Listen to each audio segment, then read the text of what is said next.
You're locked on to Hans Olsen and Scotty G. That's right. Yeah! On 97.5, the KSL Sports Zone.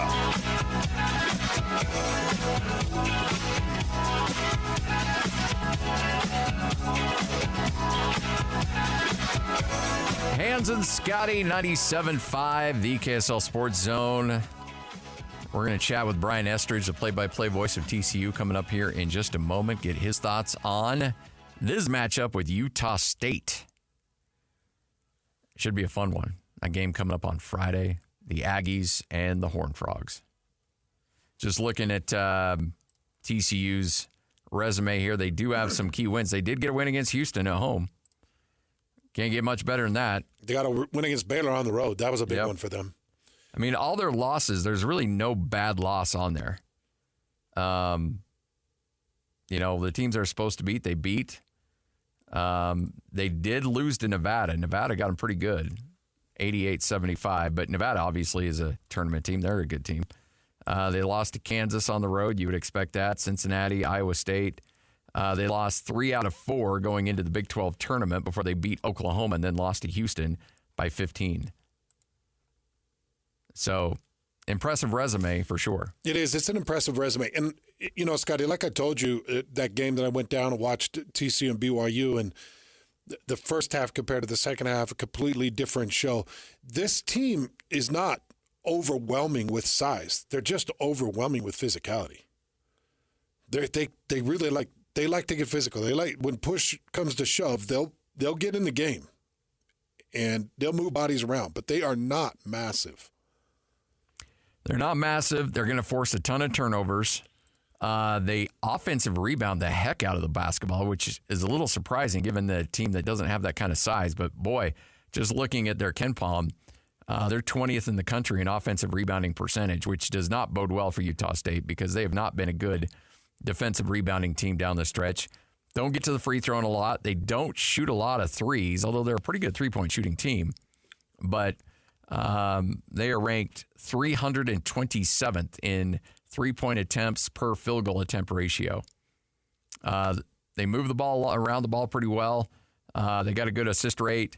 But again, their steal percentages, they're 13th in the country in their steal percentage. The guy that impressed me probably the most in that game that I watched at the Marriott Center is probably number 2, Emmanuel Miller. Yeah. He is extremely active all over the court. Great defensively. Fights for every ball. Fights for every rebound. He's very aggressive at the rim. And to me, very efficient. Very efficient from the floor in what he was doing against BYU. And is one of their bigger bodies that they put on the court. So Emmanuel Miller is the one probably Utah State's are going to want to circle. Utah State fans want to circle. Number 2, Emmanuel Miller. The other one I like is their guard, Jameer Nelson. Yeah. He's really active, quick, fast. Again, works at every 50-50 ball. This team doesn't sleepwalk. They just don't sleepwalk. They never really fall asleep. They're just always active. But I did see that some adjustments played games on them. So I think they can be outwitted a bit. Yeah. Jamie Dixon, head coach, who was at Pitt forever. Legacy coach, been around the block for a long, long time. And certainly is a really, really good coach, but it's interesting how this team is built. They kind of feel like that Houston team that played for not the Baylor team that won a national championship, where they didn't really, they played positionless basketball, like 1 through 5, and everybody could switch everything.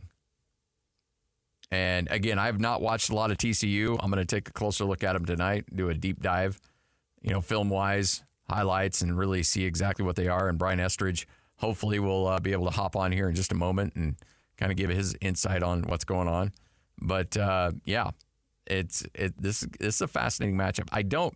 And a lot of people came at me yesterday because I said my initial reaction, because I just looked over their KenPom real quick, and I said I don't hate this matchup because I think a lot of what Utah State does well matches up well with, in terms of if you're a Utah State fan against TCU. Utah State's going to have him a little bit more in height. I think Great Osobor could really make this team pay with his height and his size advantage in the post. But they're going to have to hit threes because they're going to collapse on Osobor, and he's going to have to kick it out, and Utah State's going to have to make some shots from the outside. Just plain and simple. You're going to have to make some outside shots in this game because they're going to swarm like crazy in the post. Because they do not have what appears to be a big-time defender that can match up with Great Osobor one-on-one. Like, I just don't see that size and that length on this team. But that doesn't mean they can't create problems by bringing the double or triple team. Yeah. So he'll swing it out. Who's going to be able to knock it down? Again, if you had a guy like Stephen Ashworth on this team, you'd feel really good about things. But Utah State has really struggled from the three-point line. Well, that could be a bit of an issue. That could be a bit of a problem because this team really can defend well inside the arc. They just move well. They defend well inside the arc. A couple of thoughts. You know, watching that BYU TCU game, they were down 17 points. BYU ended up at half. BYU ended up winning by 12. Yeah. It was a 29-point turnaround.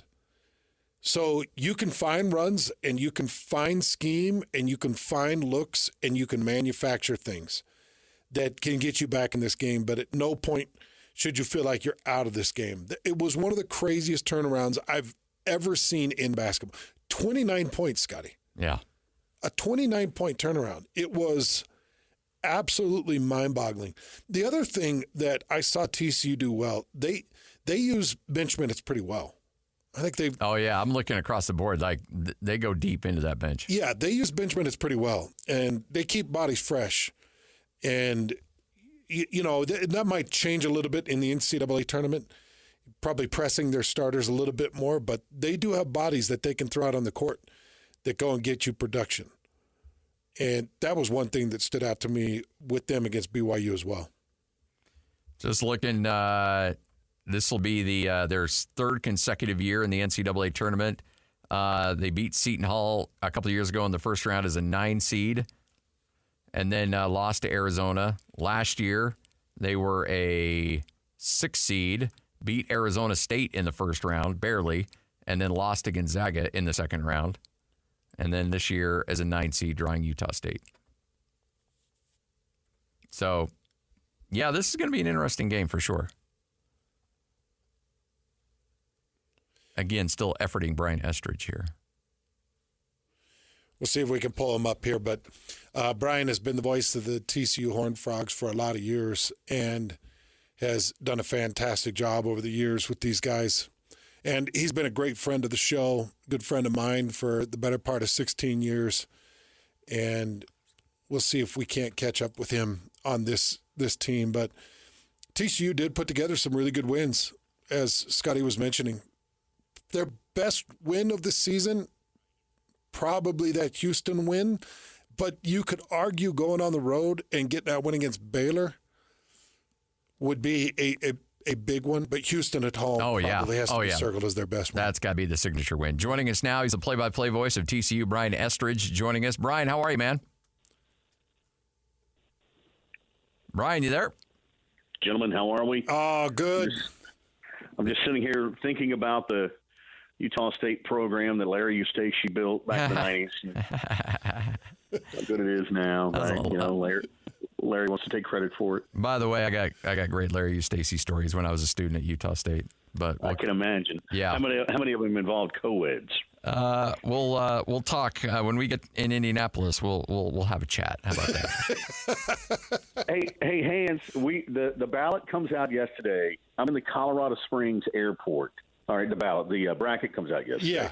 I'm in the Colorado Springs airport, and within 2 seconds of the matchup coming up on the board, Scotty G had texted me a photo of the shrimp cocktail at St. Elmo's Steakhouse in Indianapolis. I think he already has us a reservation. He's out of this game. I can add you to the reservation. It's Thursday. There we go. Okay, that's what it is. I got the reservation Thursday at 8:30 is the earliest I can get. There you go. If you want to come, See, I was trying to. I'll carve you out a spot. the Utah State Optimist, I figured you had made that reservation for Saturday. It's been Utah State's been to a lot of tournament games, but it's been since 2001 since they've won a game. So yeah, there's an ugly streak going that they're trying to snap against TCU. But boy, they got their hands full. And again, I'll full disclosure, I've not watched a lot of TCU. I'll do a deep dive coming up over the next couple days. But it seems like you just have a bunch of 6'5" to 6'9" dudes that you just throw out there and just switch everything and get after dudes. What did you do? Just write the scouting report, Scotty? I mean, come on, yeah. I mean, they're 10 deep. The minutes are fairly equal. Jamie likes to call them all starters. I think he does that to keep them happy. For the most part. But it's kind of like that. I mean, you've got those 2, 3, and 4 guys are pretty interchangeable. Ernest Uday's a 6'11" guy at center who's a transfer from Kansas, missed 5 games from injury. They're better with him out there. Now, he's not an 18 and 12 guy, but he's going to give you 7 and 9, and his presence helps defensively. So, he's going to be that kind of guy for you. Where they've really struggled is at the 1. Jameer Nelson's kind of taken that job and run with it here over the last several weeks. But, in the middle part of the year, they were really struggling with both Jameer Nelson and Avery Anderson as a point guard, trying to figure out who was going to be the guy. Because in Jamie's system, he wants a guy who thinks, distribute first, score second, and that's not how these guys are made up. When you go in the transfer portal, I mean, you look at Jameer Nelson, I'll have it right in front of me, he's a 1,400-point scorer, at Delaware. Avery Anderson scored over 1,000 points at Oklahoma State. That's what those guys were made to do. That's how they were coached all those years. And so to ask them to pass first was a little bit difficult. And so, but they got better. They had a little bit of a lull till the last half of the year. And shuffled the lineup here over the last couple of ball games, put in another 6'6", senior and 6'7", Chuck O'Bannon, at the 3. And so they put a little bit bigger lineup out there. So a lot of interchangeable parts. It's kind of who's a hot hand on that night. And they got better defensively. They're still not where, Jamie thinks they need to be. But, deserving of postseason. I think we're in for a great game. I really do. I've watched you guys play a bunch this year. Brian, being out there watching the TCU BYU game, it felt like every time BYU was moving on the inside, especially in the first half, it was pretty painful. And it wasn't until they loosened things up on the outside in the second half that BYU was really able to get things rolling. How important is it to have a 3-point shot against TCU? Yeah, you have to. You have to spread them out. You got to stretch them out. And you saw it. I mean, in that first half where BYU wasn't making anything. I looked at you. I looked up there at your face for about 3 minutes ago in the first half. You had that cougar tail cramp in your mouth, and your eyes were bright. And I know what you were thinking there, hands. And they couldn't make a shot, but once they did start hitting them, you saw things start to loosen up a little bit. I think that's a good observation. I mean, you have to be able to score on the perimeter against TCU because they can be physical on the inside. They're a really good rebound team. They have a goal of being plus 10 and rebounding in every game. They want to be good at that. You saw the offensive rebounding against Houston the other night. I mean, they had 30 offensive rebounds, didn't they? I think in the Big 12 tournament. So even though they got pounded, for the first 8 minutes they got pounded. The last 32 they actually did okay. I think you've got to be able to, if you shoot the ball against TCU, and if you're willing to run with them too, and if you're good at it. TCU leads the country in fast break points. They want to get up and down the floor. If it becomes a half-court game, they get a little stagnant. So I'm giving you everything here, Scotty. I know what you're doing. I like it. You're running straight. You're running straight back, and you're letting them know. I got it. Danny Sprinkle's on the call. Yeah, Danny Sprinkle's on line too. Yeah. Yeah, conference call. Hey, Danny, what's up, brother? Interesting thing. Not a big 3-point shooting team. You guys don't take a lot of threes. Don't take a ton, but it kind of runs in streaks. Every once in a while, you'll see them get after it, really start. And they've had a couple of games this year where they have made a bunch of threes. But, you're right. I mean, they got guys that'll take them. They just don't have guys that'll make them. Yeah. That was a great Billy Tubbs line. I saw him after he retired from here. We were at Oklahoma, and he came to the game. And I said, Coach, I said, we just got to get some more shooters. He said, Brian, you got plenty of shooters. You need some makers. And that's true. I mean, TCU's got to have some guys that make shots. And so I think that was part of the reasons why he put Chuck O'Bannon in the lineup late in the year in the starting lineup, just to give you a little bit more of a perimeter threat and another guy who can go get rebounds. The turnovers, and you guys have forced a lot of them. Are they in the press? Are they No. like where are you getting those turnovers from? Yeah, it's not necessarily I mean, they will press on occasion, but not a lot. I mean, I actually think they should press more than they do because they do have those 10 athletic guys they can run at you. But it's in a half court. It's Ernest Uday, that 6'11" guy that I was telling you about, the center. Might have the quickest hands of a big man I've ever seen. The guy's really good at it, and they've got some guys that are just generally decent defenders. Micah Peavy, Emmanuel Miller. Those guys they're pretty good. The guys on the perimeter, they're not great defenders, but they can steal the basketball. If that makes sense, they're not going to chest you up. They're not going to bump you up. They're not going to get physical with you necessarily on the perimeter. But they do have quick hands, and they love to run. And so I think they view that as a real opportunity for them if they can get out in the open floor by creating those steals. And they do get into passing lanes with those long arms you talked about. Every one of them's 6'5", 6'6", 6'7". I think that helps. Is there an unquestioned leader? Final shot taker on this team? That's a good question. It'd probably be Emmanuel Miller, I guess. He's a 1,600-point scorer. He's an emotional guy in a good way. He's a guy that you'd let babysit every time there's a community service thing. He stays late. He's one of those guys. I would guess it would be him. That he would be that guy. That's probably what because he's not a dog in your face. He doesn't cuss. He doesn't do anything like that. And so that's probably the one thing this team doesn't have is just a dog. And so they're a bunch of nice guys that at times play like they're nice guys, and that isn't always good. And so I think that would probably be.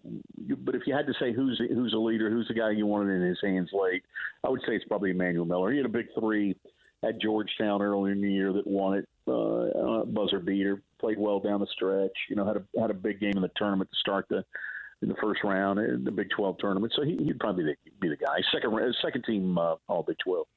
Making the jump from Delaware to Big 12 is not an easy jump to make, but Jameer Nelson's done it nicely. What has really stood out to you and his development and what he's meant to this team this year? I like him a lot. I really do, Scott. I mean, his dad was a great player. Oh, obviously.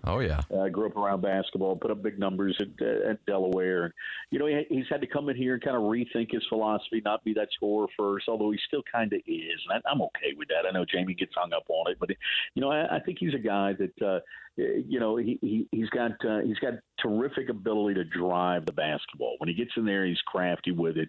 He's got about a 40-inch vertical off 2 feet, making it get up, and plays taller than he is. He's a thick guard, but he's not. He likes contact on the offensive end. He doesn't necessarily create it on the defensive end. So it's kind of kind of an interesting dichotomy there. But good solid player.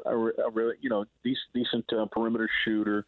I think if you just cut him loose and said, "Hey, dude, go score," he probably in the Big 12 could have averaged 16, 17 points a game. But we didn't do that with this system here at TCU, and so that's why he's I think 11 points, something like that. Was that 9th seed what TCU expected? I would think. Yeah, I think 8 or 8. Yeah, I mean, coaches are always optimistic, except for the ones that are paranoid who don't think they're in. But Jamie's he's optimistic, and so. Yeah, I think he's kind of where he thought he would be. I'll be honest with you, I was worried. I thought they were going to go. I thought they'd end up in Dayton. I really thought that they were going to be on that Colorado-Boise line. In fact, Mark Johnson and I, Colorado, had texted prior to, but hey, let's hook up while we're there.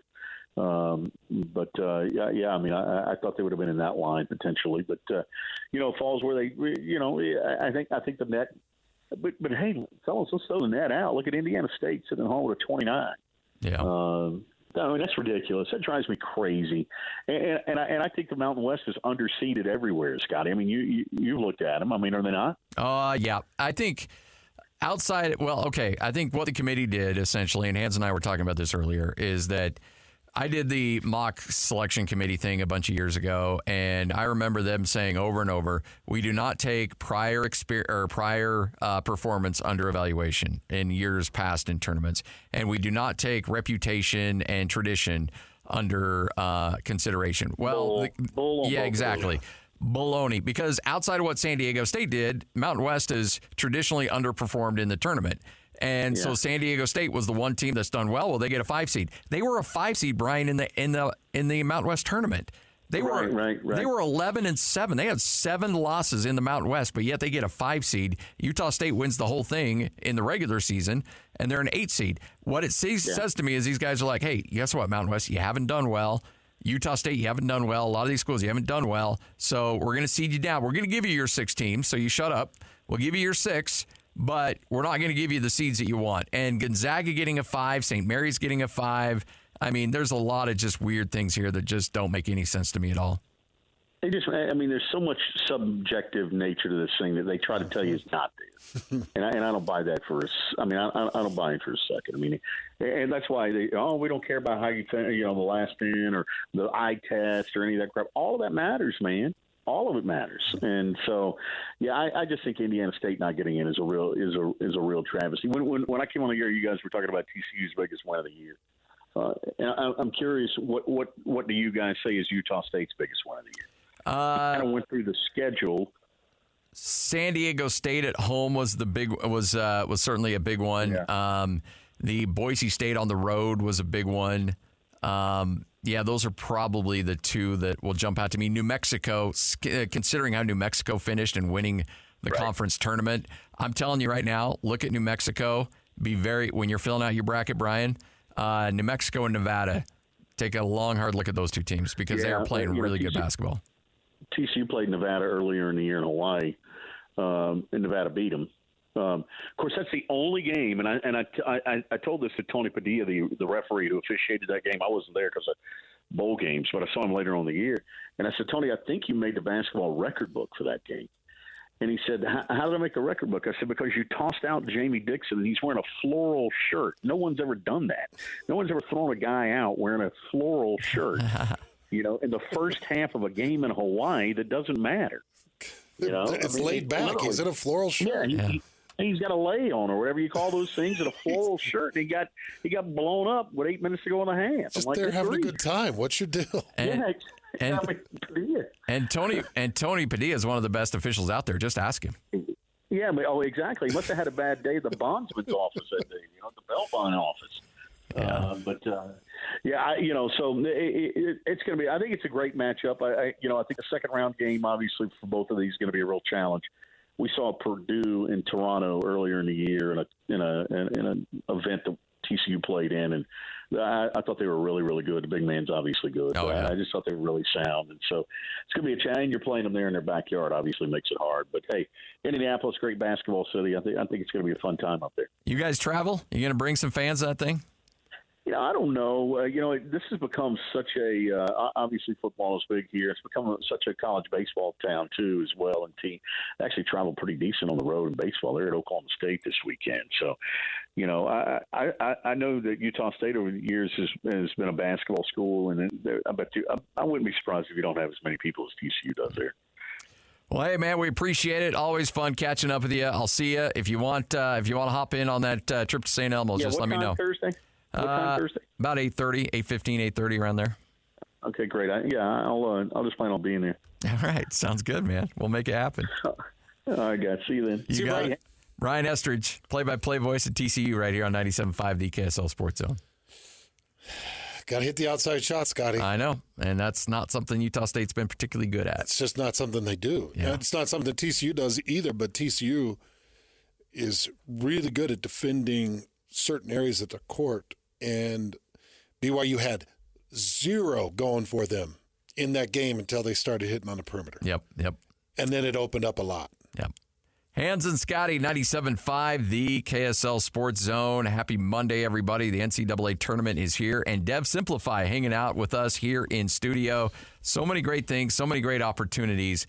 And honestly, let's talk about that. And Joel's with us too. All right, Joel.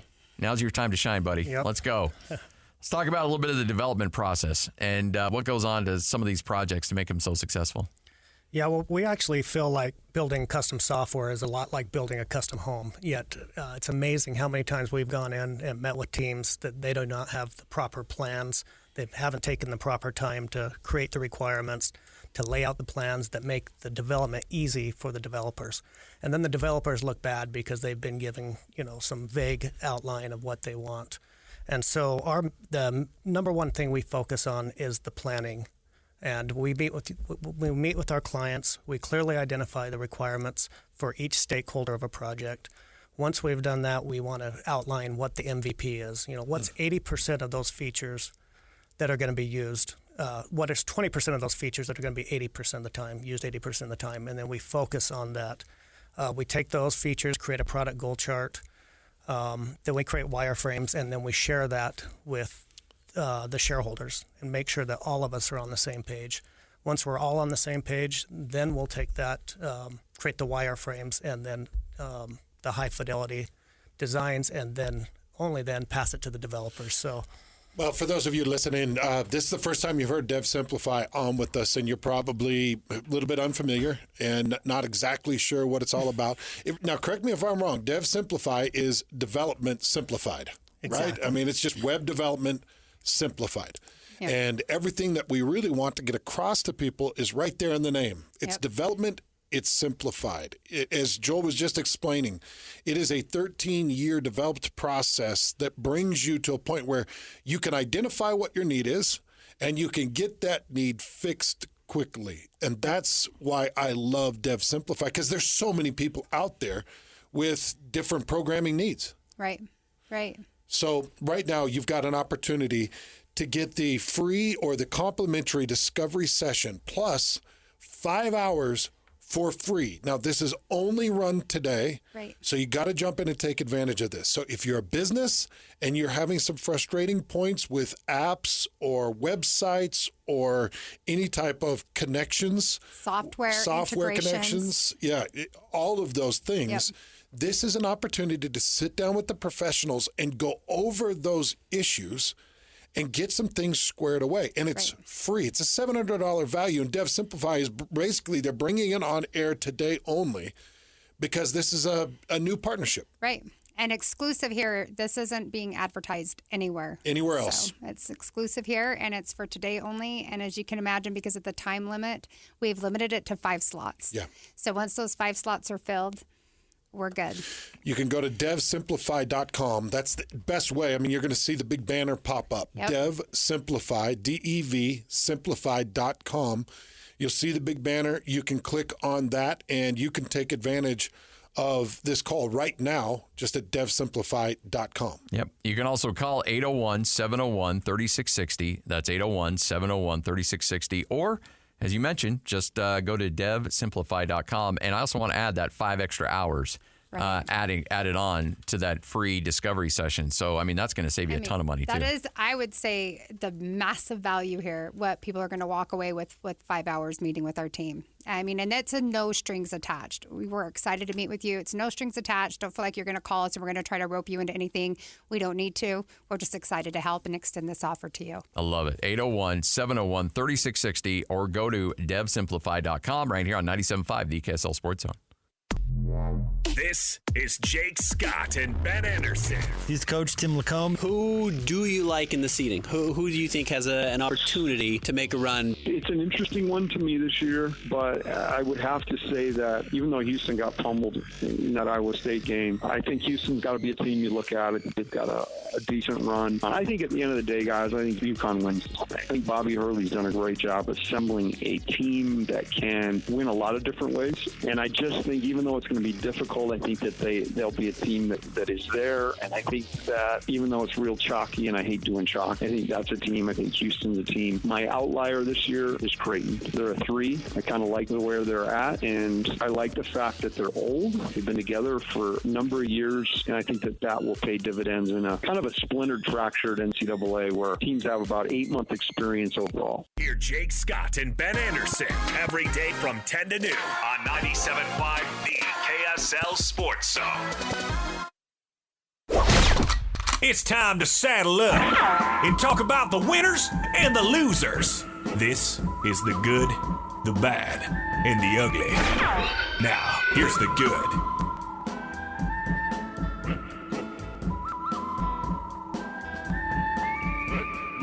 Hans and Scotty, 97.5, the KSL Sports Zone. Time for the good, the bad, and the ugly. Hans, will start with the good, and let's talk about a couple of local products that are moving on to NFL teams. Cody Barton, on his way to Denver, signed a contract with the Broncos. So Cody Barton, the newest linebacker for the Denver Broncos. Well, that's actually that's going to be great for, I think, Denver. Cody's done a lot of good things since he's been in the league. Yeah. Started things out at Seattle, and I think he's had a fantastic run. You get the feel that people are excited about that? I think Denver's just thrilled for any news right now because they have zero money to play with. So, like, any signing they get, they're like, oh, wow, we got a player. So I think that they're fine with just about anything. And how about one of Jay Hill's disciples, Weber State grad, Taron Johnson, signs a contract extension with the Buffalo Bills. He will become the NFL's highest paid nickel corner, 3 years, $31 million. That's incredible. Good for him. Hey, was there any reason given for the Washington Commanders moving on or him moving on from them? Cody? Yeah. Not that I know of. I don't know if it was a money thing or what. Yeah, I had not heard either. I just know his time with Seattle was great. He's racked up some really good numbers, put up together a lot of his numbers with Seattle. Probably excited to get out of Washington, but Denver's had a postseason slump now for 7 years, 8 years? Since 2015, so it's coming up on 9 years. Coming up on 9 years. Yeah. That's a postseason slump. It's got to be a postseason slump record for Denver. Oh, yeah, absolutely. They never, growing up, they never went a year or two without making the playoffs. Every now and then you'd have a year, maybe 2 years, and then you'd be back in it and then competing like crazy. But no, this is ridiculous. Well, Cody's a very stable backer. Taron Johnson, congratulations to him. Jay Hill in his time at Weber State, he put together some really good talent. Yeah, and he had some dudes. So props to Taron, props to, the system he came out of, and it all came together nicely for him for sure. All right, there's your good. Let's get to the bad.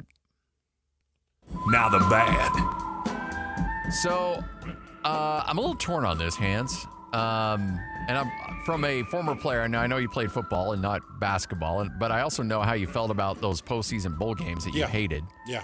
You just wanted the season to be over. There were a couple of them. Yeah. Well, the Big East, they had 3 teams that won 20 games: Providence, Seton Hall, and St. John's. Yep. Neither of them made the NCAA tournament. St. John's, it would have been playing great basketball down the stretch, and of course they're led by Rick Pitino, who you'd think the NCAA committee would want to have part of the tournament.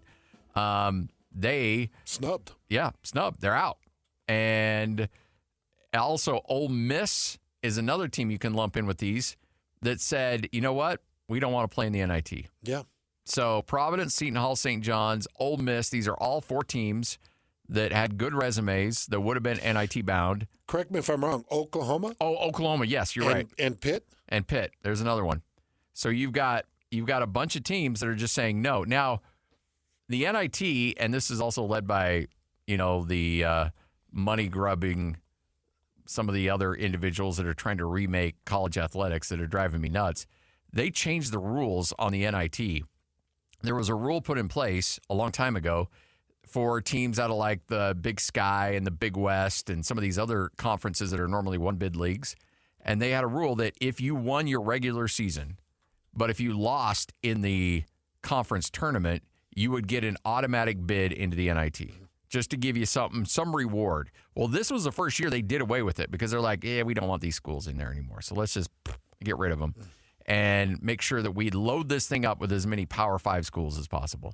Well, now the Power 5 schools are like, we're not interested in this. We don't want to play in this tournament. No interest. So I'm curious to know your perspective because I could see a player and coaches being like, it's an NIT. Do we really want to be a part of this thing? Where's the motivation in it? Remember how who was it that UVU beat? They went to New Mexico, and then I can't remember who they had come down to Orem, and they beat in Orem last year. But just there's teams that want to be there and teams that don't want to be there. Yeah. UVU made a really nice run. It was run, and so some of these schools are like, we're done. We don't want to do this anymore. I think I would be cut from the cloth of if it's not the NCAA tournament, then what is it? Yeah. And I could get going on whatever I need to get going on. You know, the other thing, Scotty, that we got to really pay attention to, transfers are going to want to get in the portal, or they're going to want to at least initiate getting out of their current situation as quickly as they can. Yes. Yep. Talking to coaches, and they want to get going. Wherever they're headed, they're going to want to get going. And I don't know who I saw that was tweeting about the transfer portal and kids that have announced that they're leaving, and it was in the 40s within just minutes after Selection Sunday. And I just think we're in a different world now. Kids are now more interested in, well, what's in it for me and where can I go, than they are, hey, teamwork. Let's be a team together. Let's play another basketball game together. It feels like that's all dying. Yes. I'm not saying it's dead, because there are going to be some organizations that want to be a part of that NIT, but it doesn't feel like that's the kind of kid that's out there right now. They're in it for themselves, and it's like, right, so now what? I need to engage in what I got to do, because I want to be in the tournament next year. Yes. Or I need to go somewhere and make my money. Yeah. Or I need to go somewhere so I can get to the NBA. I just don't. I used to be like, man, what kind of sportsmanships, what kind of competitors, what kind of coaches are these that they would turn down these opportunities? Of course you go play one more time because you do it for the Gipper.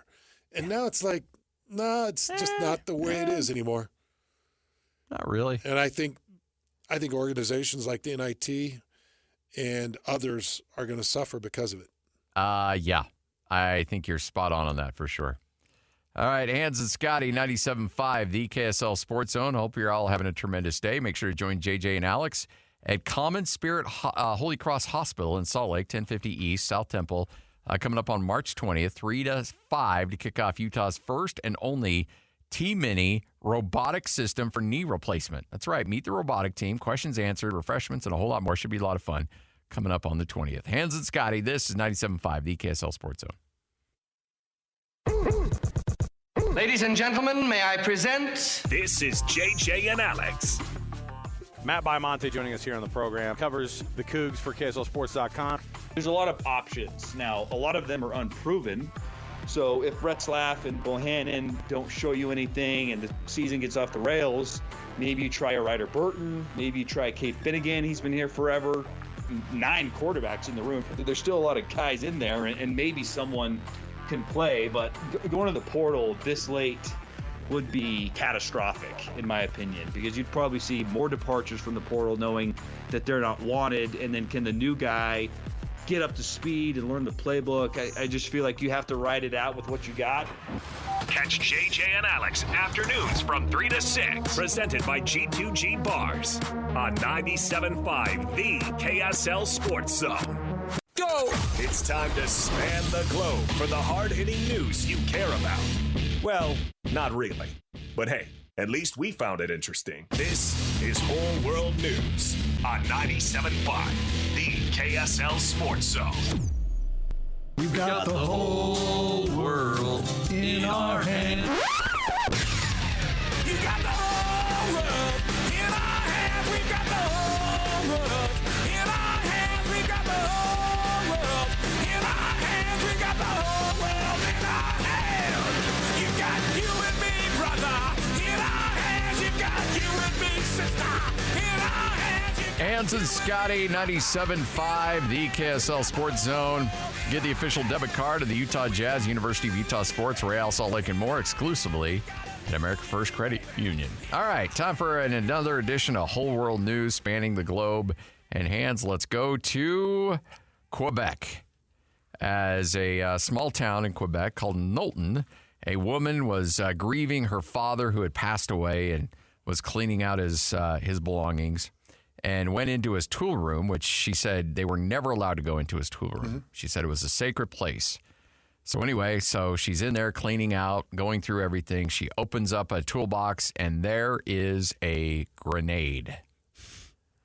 She didn't know what to do, so she said, do we pick it up? Do we drive it to the police? She goes, I don't know. What do we do? I didn't want to touch it. It's a grenade. So she didn't touch it. So she calls the police. the non-emergency line and reported their finding, and they said, okay, are you touching it? And she said, no, we're not. She goes, well, don't.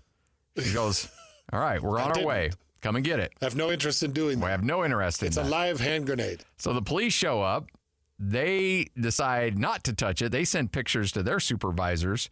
So they're like, yeah, this bad boy looks real, and this bad boy looks like a problem. So then they end up calling the Armed Force of Canada. This grenade. Oh, okay. And the Armed Force shows up, and they say, yes, that indeed is live. It had a detonator and everything. It was intact. They secured it. They loaded it in the truck, and off they went. Fully loaded hand grenade. Fully loaded hand grenade that is just one single pin pull away from blowing up. I'd catch a grenade for you. The woman said that she actually saw the grenade decades ago in the home, but never thought that he had kept it. She said she had no idea where it originated from. She said, I recall years ago, I believe it came from my grandfather's house. So after my grandfather passed away, my dad had it. And my dad actually told my grandpa, we need to get rid of this. And I thought my dad did, but the dad never did. He just kept it. Kept it. A live grenade. So does it say the era? Is it a World War II No, era? they don't know. I guess those could be more. The more time that passes, the more unstable I'd imagine those grenades could be. So the Canadian Armed Forces has issued a public service announcement. If you follow or if you find an unexploded explosive device in your home, here are the 3 rules. Okay, what are they? Number 1, don't touch it. That's easy. Number 2, easy to remember that one. Note the location and promptly leave the area. And number 3, call 911. So she did all those, didn't she? Yes, she did. Yeah, absolutely. She didn't touch it. Left the location, called 911. And even the local police like, no, Do you have? Is there any part of you that wants to keep a hand grenade around and handy? Not really. I don't think there's any purpose of having a hand grenade. My dad had a bunch of M80s back in the day that he'd throw around on the 4th of July that would cause all kinds of damage. You never thought about setting a grenade to keep all the Easter kids away from your yard? Huh? That's taking some extreme. That's assault, brother. Yeah. Or the deer, keeping the deer off your yard. You never thought about it. I want the deer to leave. I don't want deer splatter all over my house. Scotty lobbing grenades at deer. Fire in the hole. Yeah, no, that ain't happening. Scattering them with grenades. That would literally scatter the deer. Yeah, no. Well, I don't like a grenade. Really isn't home defense. You can't use it for home defense. Like you got an intruder. You're not dropping a grenade in the living room. Yeah. So you're going to destroy everything. Kind of defeat the purpose there. You're going to put shrapnel. Can you imagine throwing a grenade at an intruder? The grenade just like rolling near his foot. Like, wait, what? It's a grenade. Well, the best usage of a grenade I've seen in the movies was Hard Target, when Van Damme used that grenade, put it down the guy's shirt, and drop kicked him. Oh, yeah. That was good usage. I just don't see myself doing that with a home invader. No. Yeah, I don't need a grenade. By the way, there's the picture of the grenade. I mean, it looks like a grenade. That's exactly what you'd think. That looks like a problem. I don't want that in my house, buddy. Yeah, I'm a little, you always wonder when you're cleaning out a house and you're like, oh, didn't see that coming. Oh, didn't see that. That's something. I'd much rather find one of my grandpa's old Rolexes or something. Yeah. For all you people out there, keep your house in order. The older you get, because, it's like, what do you want people to stumble on when they're cleaning out your house? A live hand grenade? Yeah, no. It kills everybody? Probably not. All right, Hans and Scotty, 97.5, the KSL Sports Zone. It's been a blast hanging out with our friends at Dev Simplify here in studio, and Jenny's joining us. Jenny, there's so many great things you guys are doing right now, and I'm really fired up that you guys are part of this and part of the station because there's so many great things you're doing to help out businesses. And again, I can't reiterate this enough. It doesn't matter how big it is or how small it is. Exactly. You need to be in this world, whether you want to or not. Whether you're old school, like, I don't want to do this. Right. Well, guess what? Too bad. You have to if you want to survive. Well, and I would say with the launch of AI, there used to be a gap, but now it's like it's a mountain to cross. I mean, we can no longer just sit around and wait and go, oh, I'll get to it when I get to it, because technology is advancing at such speeds and people just expect it. If this is the first time you've heard Dev Simplify, it stands for Development Simplified. And what they want to do is take your project and make it simple, make it easier, make it work for you however you need it to work. And there's an incredible offer on the table. Dev Simplify, just starting up here with The Zone, just starting up with the Hans and Scotty Show, and they've put an incredible offer on the table for you to take advantage of. You are going to get your first complimentary discovery session and 5 hours with Dev Simplify for free. That's a $700 value. And Jenny, I know there's a couple of different ways to go about this, but I'm going to send people to the website, devsimplify.com. That's DEV, simplify.com. And you're going to see it. It says exclusive one-day offer. Just click on that, book the complimentary discovery meeting, and kind of take them through the process. Once they click on that, how does that go down? So you'll book your meeting the day of the meeting, whether you book in office. We also do Zoom, so we can meet whatever's convenient for the client. You meet with our team, and that first discovery meeting really is just to discover what it is that you're needing, and we break that down. And then we move in from there, your complimentary 5 hours. We move from that, depending on what it is, into your product goal chart, wireframe. Then we move to high fidelity prototypes, then into development. So there's a whole lot that goes on in those meetings long before a line of code is written, which negates wasted time, wasted money, frustrations, and an end product that you didn't want. So is there a service that the majority of your clients are using or needing? Is there like something more than others that you guys are providing right now for your clients? Sure. I'll go ahead and let Joel take this one since he works with them more than I do. Yeah. So we don't really have a niche. I mean, we build custom software. If you can think about it, we can build it. Anything you could dream of. But we have, no matter what tech stack you're currently using, if you do have a product, we support all the major tech stacks. We've done things from a pharmacy pick-to-light system that integrates with 15 different pharmacy management systems to a logistics company that does auto delivery, auto parts delivery, where we're tracking the drivers, tracking the status of the delivery. So really anything you could think of. Like company needs a scheduling service for employees or something like that. Exactly. You guys can build that out. Yes. Yeah. Well, that's what's incredible about this is you guys can go down so many different rabbit holes and you can help people navigate where they want to go. One of the things that I loved when I sat down with Dev Simplify was the fact that they're not going to waste my time. Right. I don't feel like I'm going to have my time wasted. You guys narrow down what the need is, and you hit the meat of the conversation as quickly as you can, and you take care of the biggest problems. And there's not a lot of wasted time around the development that I might be needing. Well, we don't like to waste any time. I mean, time is money, and we view our success as their success. And so we don't want to waste time. We do want to get to the meat of it. We do want to get moving forward and get people what they need as quickly as possible. So. Well, let's get you this great deal that's going on right now. It's a complimentary discovery session plus 5 hours of work at no extra cost. I mean, for free. Yep. And we just got a call. We've already booked 2 of those, so we're down to 3. Got 3 slots left. Yeah. Good. Let's go. 801-701-3660. That's 801-701-3660. It's Dev Simplify. You can also go to devsimplify.com and fill out all your information there. Or you can call 801-701-3660 right here on 97.5, the KSL Sports Zone.